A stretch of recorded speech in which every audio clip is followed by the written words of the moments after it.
नमस्कार, मैं हूं विराट गुप्ता। कथा घर पर आपके अपने शो कहानी सुनो में आप सभी का स्वागत करता हूं। जिंदगी कई बार हमें ऐसे मोड़ों पर लाकर खड़ा कर देती है जहां से आगे कुछ भी साफ नजर नहीं आता। वो पल जब सारी उम्मीदें रेत की तरह हाथ से फिसलती हुई महसूस होती है।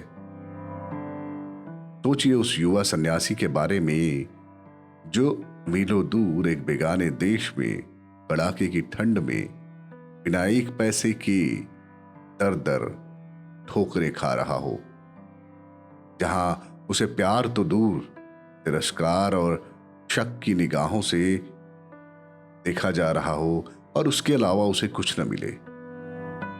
एक ऐसी रात जब ठंड से बचने के लिए एक मालगाड़ी के खाली डिब्बे में उसे सिकुड़ कर सोना पड़े। आज की कहानी किसी और की नहीं बल्कि उसी युवा सन्यासी की है जिसे दुनिया आज स्वामी विवेकानंद के नाम से जानती है।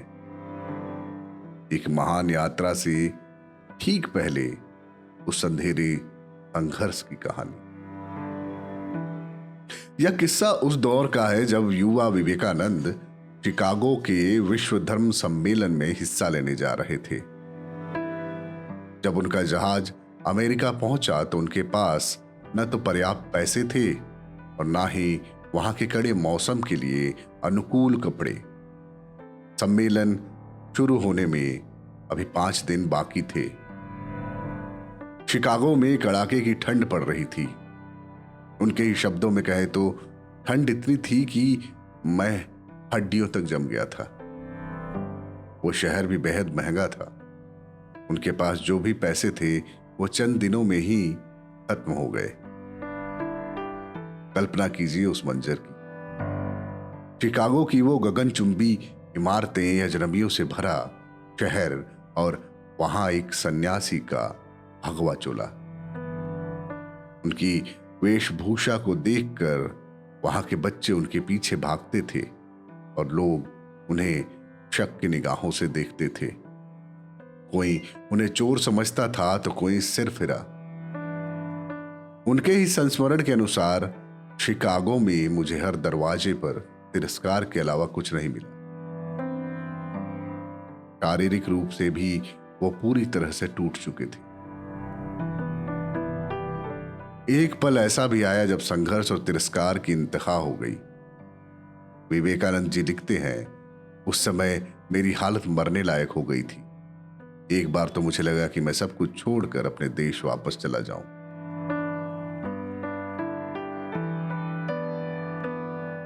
एक पल का सन्नाटा और फिर एक ख्याल ने उन्हें रोक लिया। वो यादें हजारों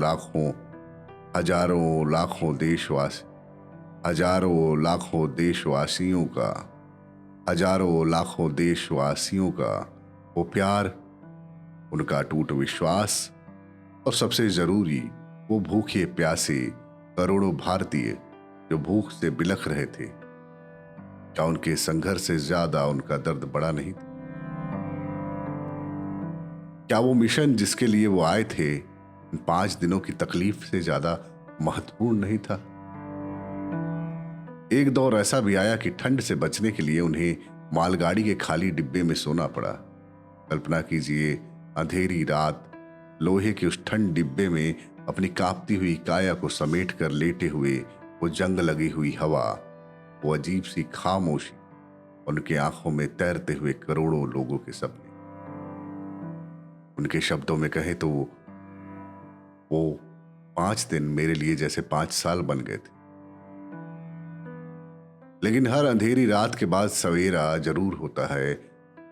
वो 5 दिन खत्म हुए और आखिरकार वो ऐतिहासिक दिन भी आया, विश्व धर्म सम्मेलन।